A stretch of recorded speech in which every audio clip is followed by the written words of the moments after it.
Questions orales, oral questions. The Honourable Leader of the Opposition.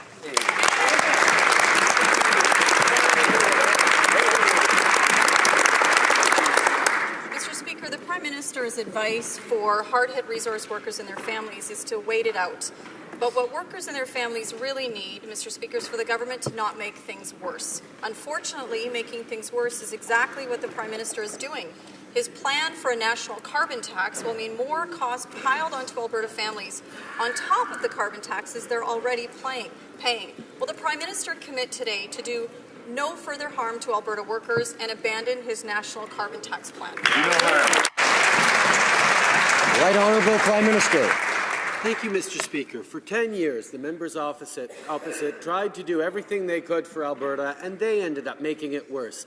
They were unable to get the resources to market. They were unable to diversify the economy. They were unable to recognize that combining environment and economy is the only way to build strong, resilient economy in the 21st century. Their lack of understanding of what nature of the new economy is was what led in part to the challenges that are facing now. Honourable Leader of the Opposition. Monsieur le Président, il ne faut pas seulement dire aux travailleurs dans le domaine des ressources et à leurs familles d'attendre que les choses aillent mieux. Le Premier ministre ne doit pas faire de dommages supplémentaires. Malheureusement, son plan de taxe nationale sur le carbone va nuire aux familles de travailleurs d'Alberta à un moment où ils n'ont pas besoin d'être taxés davantage. Est-ce que le Premier ministre va faire la bonne chose et mettre sa taxe nationale sur le carbone sur la glace? Monsieur honorable, Premier ministre.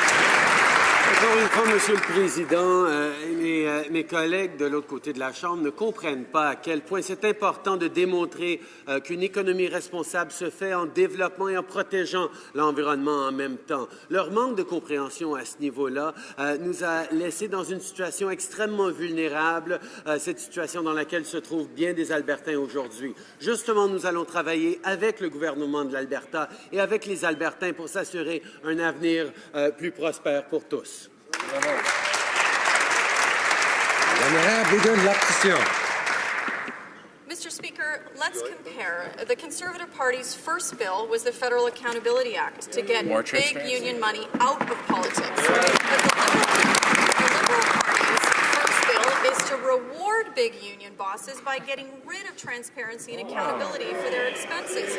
Now, we know that the union spent a lot of money to help the Liberals get elected. In fact, at least one illegal union donation. So why is political payback to big union bosses priority number one for this Prime Minister? Right Honourable Prime Minister. I know the members opposite seem to look at this fall as some sort of dress rehearsal, but we actually got immediately to work and lowered taxes for the middle class while raising them for the wealthiest 1% with our very first piece of legislation. That was a commitment we made to Canadians. It's a commitment we've kept, along with many other commitments that Canadians expect us to keep. Thank you very much for noticing.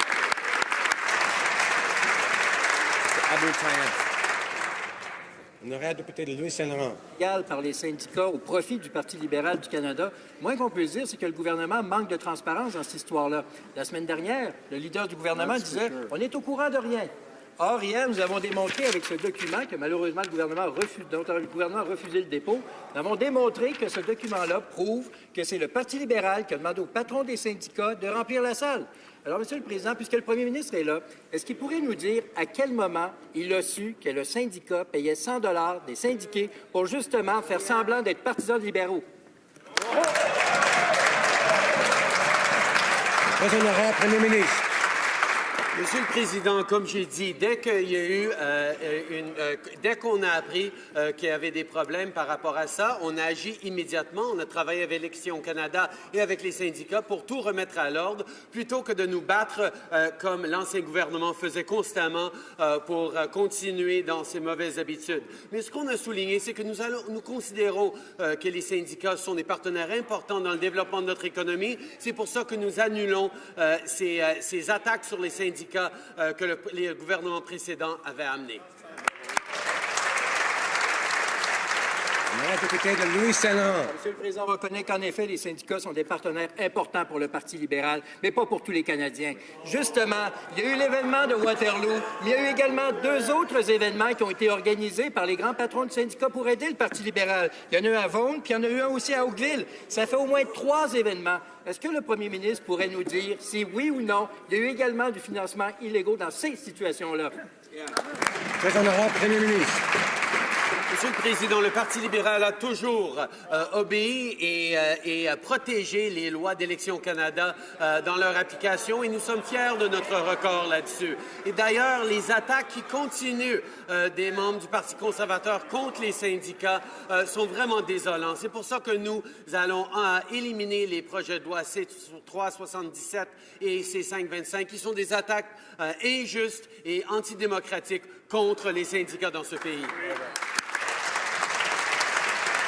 The honourable member for Hamilton Centre. It really is Groundhog Day all over again, Mr. Speaker. Another Auditor General report, another scathing indictment of the previous government.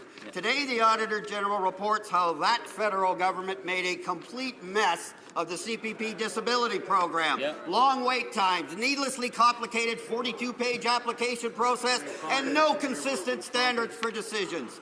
Mr. Speaker, the Conservatives may have been the ones to make this mess, but it's up to Liberals to fix it. So what exactly is the new government going to do to fix it? Yeah. The Right Honourable Prime Minister. I thank the member opposite for his question, Mr. Speaker. We are, of course, extremely concerned with what the Auditor General brought forward, and we're working very, very hard to repair some of the errors made in the past, because Canadians deserve a government that is open, transparent, and able to deliver in a responsible way the things that Canadians expect for it to deliver. I thank the member for his question. The honourable member for Hamilton Centre. Speaker, Canadians gave the previous government the boot for its many failures. Now we want to know how the current government is going to undo the damage. For example, the previous government has completely failed in the transition to Shared Services Canada, missing deadlines, failing to communicate with partners, data left unsecured, and millions misspent. Exactly what concrete steps is the minister going to take to ensure that shared services actually works and that information is actually protected? Yes. Right Honourable Prime Minister. Thank you, Mr. Speaker. Obviously, we have much to learn from the Auditor General's report, and indeed, how we deliver services, including shared services, which is IT around the government, in a responsible way, is extremely important. What we've seen through our first months is it's not enough to do like the previous government and simply announce things. It's actually important to follow up on them, give the tools to get things done, and execute them responsibly. That's exactly what Canadians elected us to do.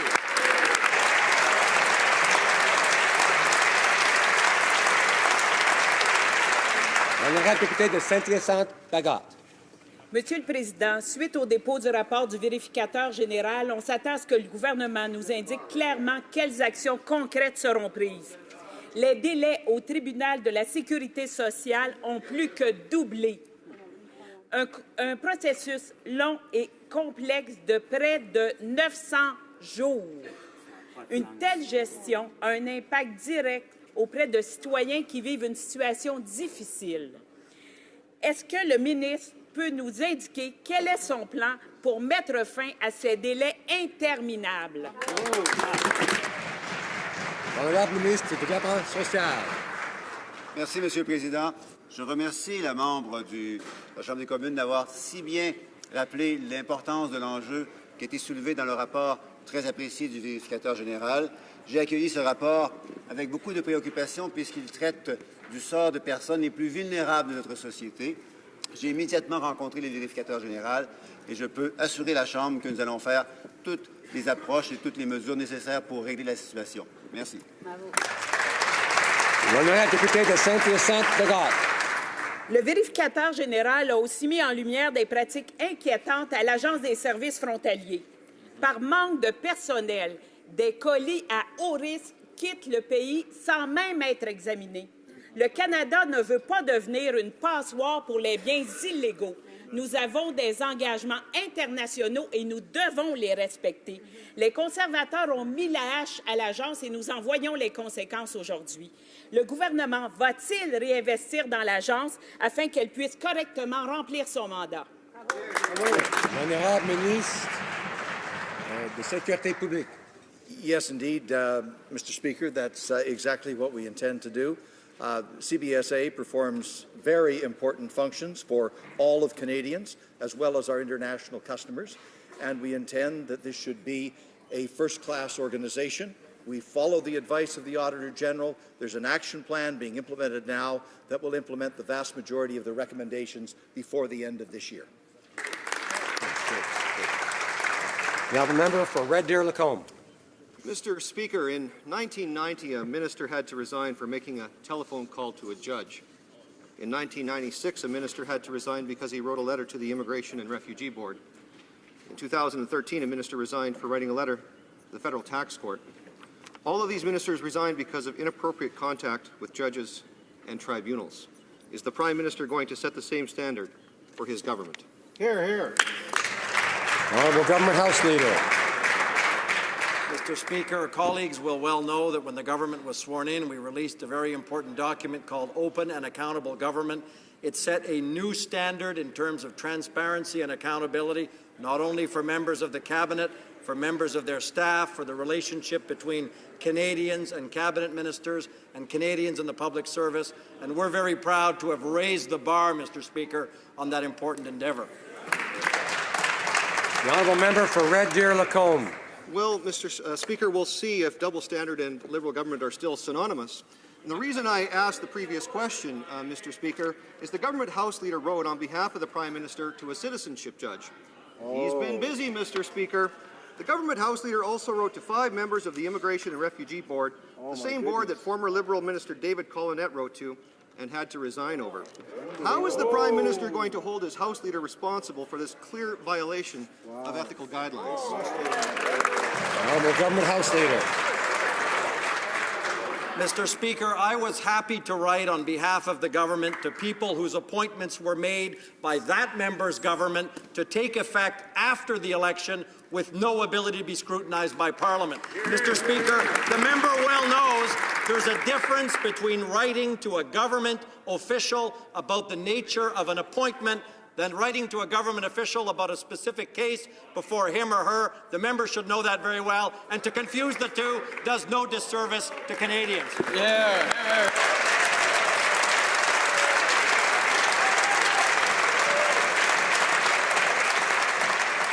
The honourable member for Elgin, Middlesex, London. Mr. Speaker, political interference is political interference. Yes. The Liberal House Leader has written a number of letters that directly interfere with the operations of the Immigration Review Board and citizenship judges. In the past, this exact issue has required ministers to resign. Mr. Speaker, just how low are the Liberal standards when it comes to ethical guidelines? The honourable Government House Leader.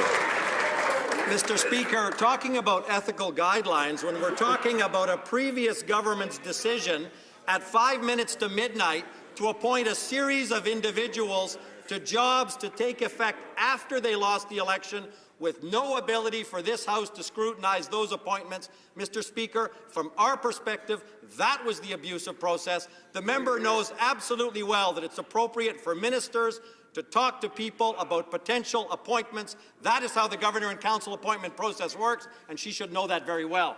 Yeah. The honourable member for Elgin, Middlesex, London. Mr. Speaker, as I indicated, political interference is political interference. This is just not about the government House Leader. His own letter says he was writing on behalf of the Prime Minister.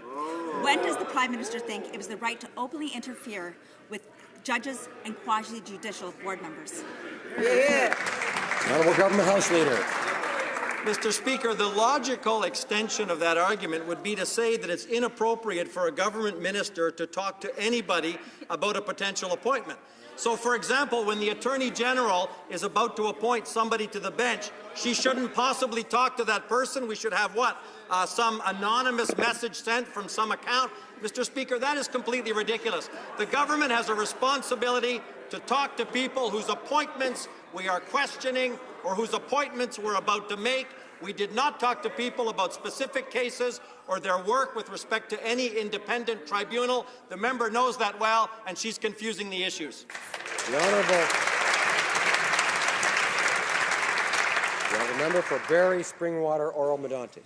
Mr. Speaker, the government House Leader can't answer a question on ethics because he doesn't know what they are. Right. Mr. Speaker, this letter was sent on behalf of the Prime Minister of Canada. It's right there in black and white. It's not enough that the Liberal House Leader appears to be breaching ethical rules, but the Prime Minister himself is involved.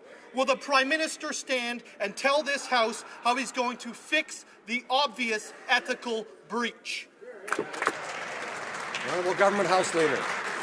Mr. Speaker, we're going to fix the obvious ethical breach of the previous government by taking a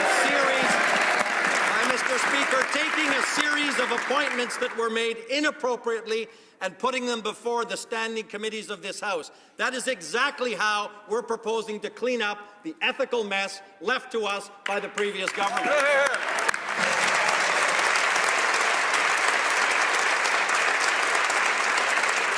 The honourable member for Barrie, Springwater, Oro Medonte. Thank you, Mr. Speaker. We've seen this government fill its offices with former Dalton McGuinty staffers. McGuinty has cost Ontario taxpayers billions of dollars in higher taxes, big spending, and gas plant scandals. After hiring every McGuinty staffer they could find, will this government at least promise that Dalton McGuinty never gets a patronage appointment? Yes or no? The Honourable Parliamentary Secretary to the Minister of Foreign Affairs. Thank you very much for the question. Mr. Speaker, we won't confirm about a personal appointment for anybody, but we are very happy to share with members of the House and the country our review of the appointments process, which we know will serve Canadians extremely well. Thank you. Merci, Monsieur le Président. Le rapport du vérificateur général est accablant. La moitié des ministères vérifiés n'ont pas effectué les analyses comparatives entre les sexes telles que requis. Monsieur le Président, on est en 2016, c'est inacceptable. Nous devons faire mieux. Le gouvernement libéral s'engage-t-il à donner une directive claire pour que nous, les ministères, respectent leur engagement et mettent enfin en place des analyses comparatives entre les sexes? Bravo. The Honourable Minister for the Status of Women. Speaker, I thank the honourable member for her question, and we welcome the Auditor General's report on gender-based analysis for the federal government. Our government believes strongly in being accountable for our obligations to ensure that meaningful GBA informs our policies, programs, and legislation. I'm especially proud of the leadership and tone set by our government from the very top that will ensure that this remains a focus for our government. Thank you. The Honourable Member for Churchill to Watanoke-Askey. Mr. Speaker, let's move to the Social Security Tribunal, which is a complete mess, and it's the most vulnerable Canadians that are paying the price. Some are waiting 900 days for a decision to be made. The tribunal itself identified more than 60 areas of improvement, but it's going to require staff and resources. So is the new government willing to reverse the Conservative cuts, yes or no? Honourable Minister of Social Development. Merci, Monsieur le Président. Je suis un peu étonné que la question vienne de notre parti à la droite et plutôt pas du parti devant moi. Mais je vais répondre quand même à la question en lui disant que nous avons évidemment à cœur le bon fonctionnement du tribunal de la Sécurité sociale parce que ce tribunal traite de cas des Canadiens les plus vulnérables et les moins favorisés dans notre société. Et il est important que ce tribunal fonctionne bien, à la fois d'un point de vue efficacité et d'un point de vue équité. Merci. Member for Milton. Mr. Speaker, does the Minister of Finance have confidence in his department's officials, or will he dispute their findings that the Conservative government left them in surplus? The Honourable Parliamentary Secretary to the Minister of Finance. Thank you, Mr. Speaker. The only people who believe the Conservatives didn't leave us with the deficits are the Conservatives themselves, Mr. Speaker. The fiscal monitor is a snapshot in time. It's looking at your bank statement before you've paid the bills. It doesn't tell the whole story. The economic and fiscal update clearly shows that the previous government put us on track to a $3 billion deficit for this year. That train has left the station, Mr. Speaker.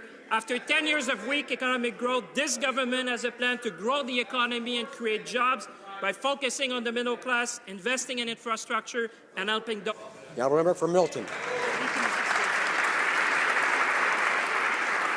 Thank you, Mr. Speaker. Actually, we're not the only ones. Canadians do. And more importantly, so does the Parliamentary Budget Officer know that the Conservative government left them in surplus. As to do with bank balances, maybe they should check their snapshot when they came in November, because I'm pretty sure it was in the black, not in the red, where they're going to drag it into after the end of this fiscal year.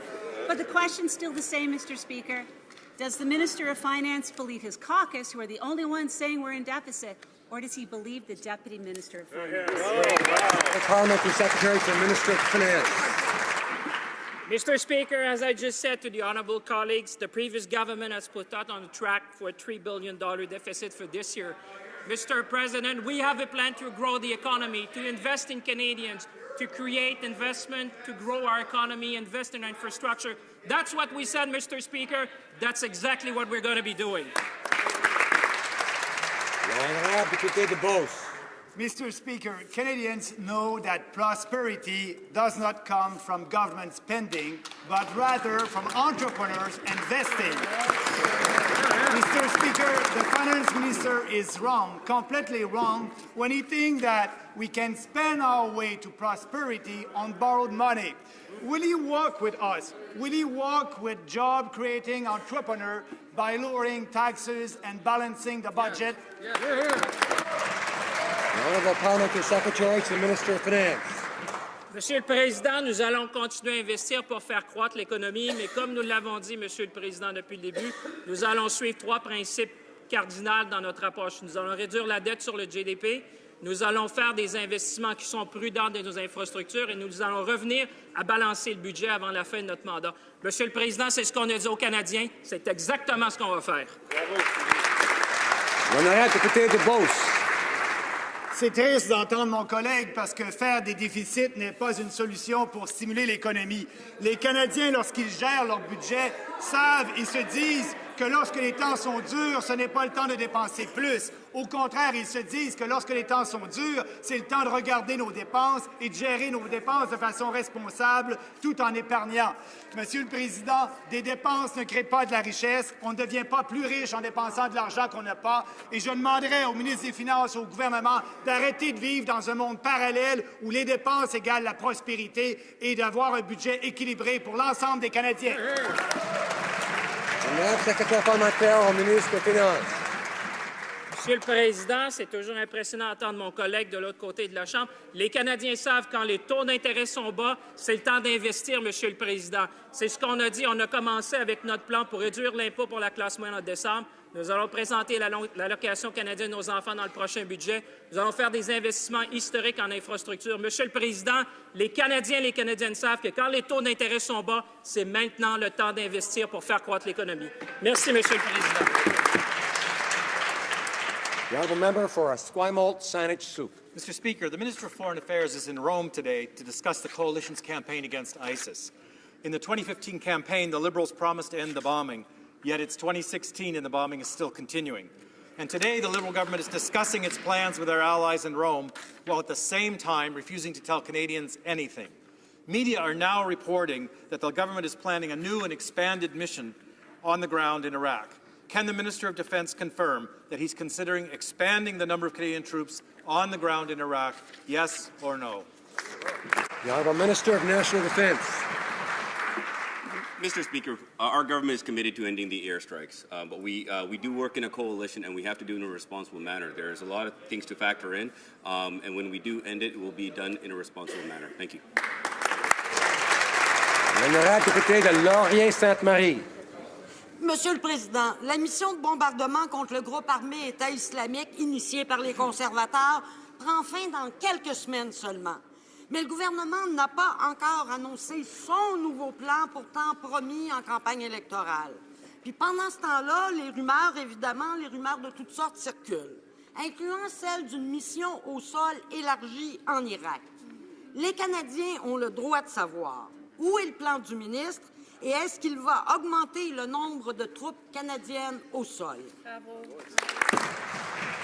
Honourable Parliamentary Secretary to the Minister of Foreign Affairs. Thank you, Mr. Speaker. Thank you for the question. Thank you for pointing out that today the Minister of Foreign Affairs is meeting with a small group of the Global Coalition within ISO. Discussions are ongoing, of course, within government and with our coalition partners to refocus and optimize our contributions. As the U.S. Secretary of State said last week when we met with our North American partners, he has great confidence in the contribution Canada has made and is going to continue to make. Thank you. The honourable member for Ottawa West Nepean.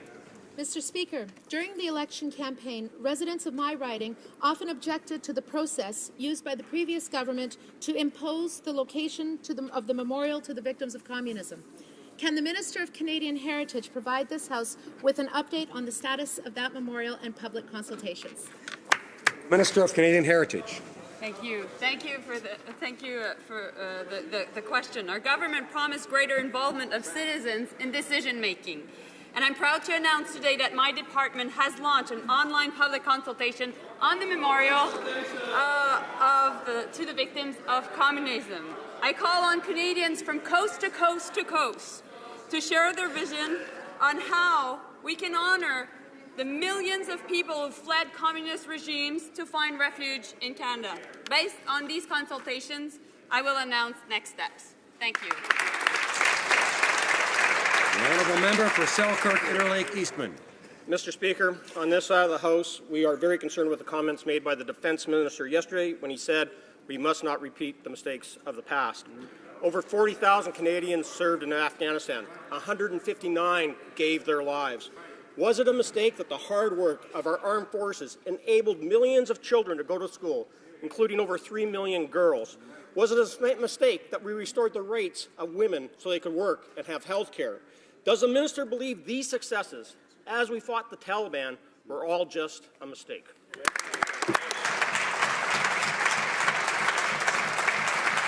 The Honourable Minister of National Defence. Mr. Speaker, as the honourable member across the floor knows very well, that I actually served from the start of the combat mission right to the end.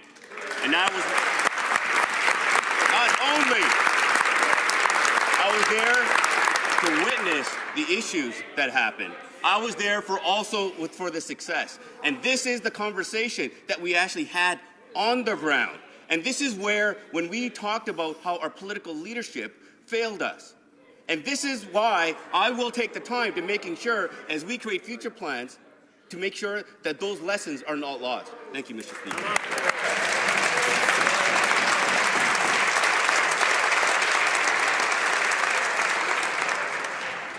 After the member from Selkirk Interlake Eastman asks his question and finishes, he might remind the gentleman in front of him from Bellechasse, Les Etchemins, Lévis, and Durham, this is not the Muppets. And the member for Selkirk Interlake Eastman. These are serious questions. Mr. Speaker, yesterday the Defence Minister said our past military activity was a mistake. Earlier today, when he was asked what his anti-ISIS plan was, he said, I don't know, ask the Foreign Minister, he's in Rome. Mr. Speaker, Canadians really want to know who's actually in charge of the Canadian Armed Forces. Is it the Minister of Defence or is it the Minister of Global Affairs? The Minister of National Defence. Mr. Speaker, I think we need to remind the member across the floor that the election is over, that we don't have to take things out of context. And when we look at creating our plan, we also look at learning from the lessons of the past. And as we move forward, we're going to be taking a comprehensive plan with the Minister of Foreign Affairs and international development. And when we come up with a plan, it will be a plan that Canadians can be proud of. Now the member for Thornhill. Well, thank you, Mr. Speaker. And that's another example that when faced with tough policy decisions at home or abroad, this government favours procrastination over principled decision-making. Exactly. When Liberals play honest broker, Mr. Speaker, they prefer bafflegab to straight talk. Now, during the election campaign, Liberal MPs made strong commitments to match our Conservative government's support and defence of Ukraine. So why, after more than 3 months in office, can't the government actually denounce the Russian invasion and call it an illegal occupation? The Honourable Parliamentary Secretary to the Minister of Foreign Affairs. Thank you for the question, Mr. Speaker. Of course, we have denounced that over and over, and we are steadfastly standing with the Ukraine, as you well know. But Canada is basing its foreign policy on a policy of an engagement, and that is much more difficult than a policy of isolationism and choosing to believe one's own point of view. It's a hard path for us, and we're choosing it not to find agreement all the time, but in order to be able to hold other countries to account, because we're talking. The Honourable Member for Thornhill. Mr. Speaker, more than 10,000 Ukrainians are dead. More than 1.5 million civilians are displaced. During the election, the now Minister of Trade called for tough new measures against the Putin regime. The MP for Etobicoke Centre called for lethal weapon aid for Ukraine. But since the election, we've heard only sunny platitudes from the Prime Minister and the Minister of Foreign Affairs. Why have there been no specifics regarding enhanced military and defence cooperation with Ukraine? The Honourable Parliamentary Secretary to the Minister of Foreign Affairs. Mr. Speaker, to reiterate, we are steadfast allies of the Ukraine. When we were provoked, and that was underscored by the opposition, by the Foreign Minister of Russia, we said just because he wants warmer relations doesn't mean we do until they demonstrate respect for territorial integrity and sovereignty of the Ukraine. L'honorable député de Berthier-Masquinongé. Merci, Monsieur le Président. Hier, le ministre de la Culture a mentionné qu'il reconnaissait l'importance de protéger le système de gestion de l'offre et l'importance d'avoir un plan de compensation pour les producteurs laitiers. La ministre du Commerce international a déjà dit qu'elle ne se sentait pas liée par les compensations annoncées par le gouvernement conservateur, pendant que les certitudes chez les producteurs a déjà causé 257 fermes familiales au Québec, disparition. Le gouvernement va signer le partenariat transpacifique demain. Le ministre de la Culture peut-il confirmer aux producteurs qui sont venus à Ottawa aujourd'hui qu'il y a un plan de compensation plus élevé que le plan qui était annoncé par le gouvernement conservateur? The Minister of Agriculture. Thank you, Mr. Speaker. The government is engaged with industry stakeholders on the outcome of the TPP. We understand the importance of compensation to the supply management sector. I've met with many stakeholders in the supply management sector, and I met with the Canadian dairy farmers today, and they understand we're working together to make things right. Thank you, Mr. Speaker. The Honourable Member for Essex. Mr. Speaker, dairy producers aren't the only ones to lose under this job-killing deal. The TPP would also expand loopholes to bring in temporary foreign workers with no regard for the impact on Canadian jobs and wages. The Conservatives allowed rampant abuse of the temporary foreign worker program on their watch, and now the Liberals are about to make matters even worse. Will the minister cancel her trip to New Zealand and take the time to look at the cost to Canadians instead of rushing to sign this reckless deal? The Honourable Parliamentary Secretary to Minister of Trade. Mr. Speaker, I thank the honourable member for her question. We are looking at all of these matters precisely because we promised Canadians that we would consult on the TPP. We are signing the agreement precisely to give us time in order to put the TPP before this Parliament, in order to study it in committee. Mr. Speaker, that's what we promised we would do, and that's what we're doing. The Honourable Member for Banff Airdrie. Mr. Speaker, the minister keeps pointing Canadians to her website on the Senate appointment process. But all that's found there is how this process will take place behind closed doors and leave Canadians in the dark. Let's go over what the website says. That the advisory board meets in secret, then provides a non-binding list in secret, and then the Prime Minister might choose a senator from the list, and of course that all happens completely in secret. So why do the Liberals want to leave Canadians completely in the dark on this? The Honourable Minister of Democratic Institutions. We are confident that the process we've introduced will lead to a stronger Senate. I do appreciate the honourable member's interest in the process here, and I have to ask, Where was this commitment to good process when his government appointed nearly 60 senators? Was there a process?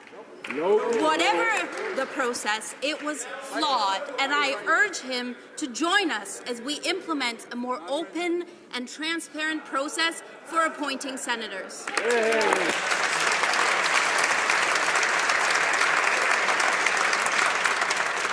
We know it's question period, but the questions come from this side. Usually the member for Lanark, Frontenac, Kingston. Thank you, Mr. Speaker. Mr. Speaker, did the Minister of Democratic Institutions receive written advice from Justice Department Legal Counsel as to the constitutional validity of the Phase 1 Senate nomination process, which is now underway? And in particular, did she receive advice regarding the Supreme Court's conclusion that there is a constitutional requirement that any such process ensure that senators remain independent? In the event that she was given such counsel, will she table it in the House? Thank you. The Minister of Democratic Institutions.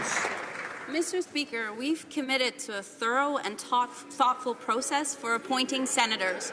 We have done so collaborating with different departments, and we are confident that the process we've implemented will enhance the performance of Senate without compromising the Constitution.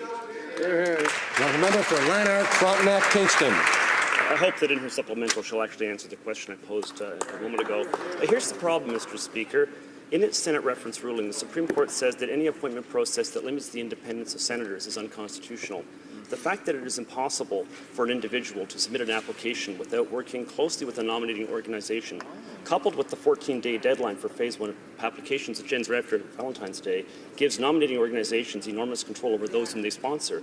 Therefore, isn't the Phase 1 nomination process an unconstitutional violation of the principle that senators must be independent? The Minister of Democratic Institutions. Mr. Speaker, I recommend a second look at the website. The deadline for applications is February 15th at noon. The process we've introduced is more open and more transparent than anything the former government implemented, and we are confident that it will lead to a stronger Senate with establishing the confidence of Canadians in this important democratic institution. The honourable member for Scarborough Centre. Mr. Speaker, as in many areas across Canada, youth unemployment is a significant concern in my riding. As you know, Mr. Speaker, the youth unemployment rate in Canada is much higher than for the rest of the population. And already, youth studying at college and university are looking for summer jobs to help them save for their next year's tuition. Mr. Speaker, can the Minister advise the House what steps she is taking to help Canadian youth enter the labour market and specifically to find summer jobs to help pay for their education? The Honourable Minister of Employment. Thank you, Mr. Speaker. I want to thank my friend and member from Scarborough Centre for the question.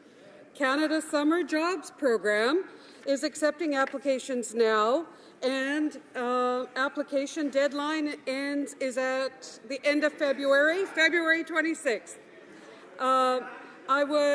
For those individuals that are getting the opportunity, employment could begin as early as May.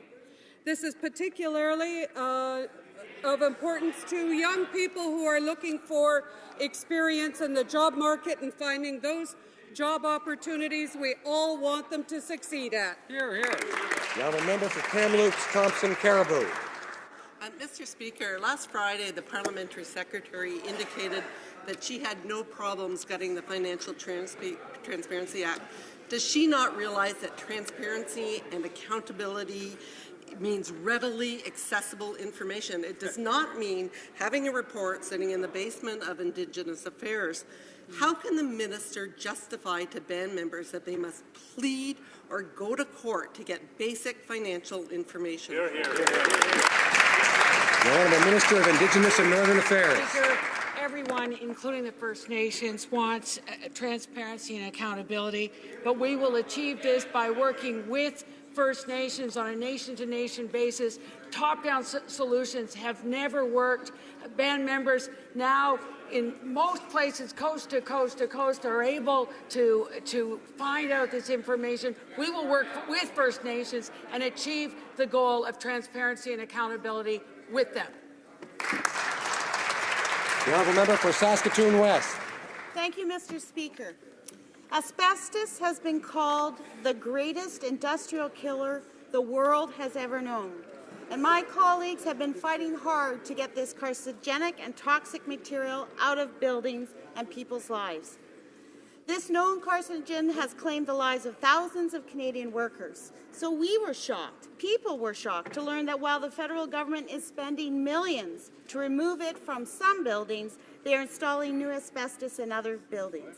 Will the Liberals now employ some common sense, stand up for worker safety, and immediately put a stop to this?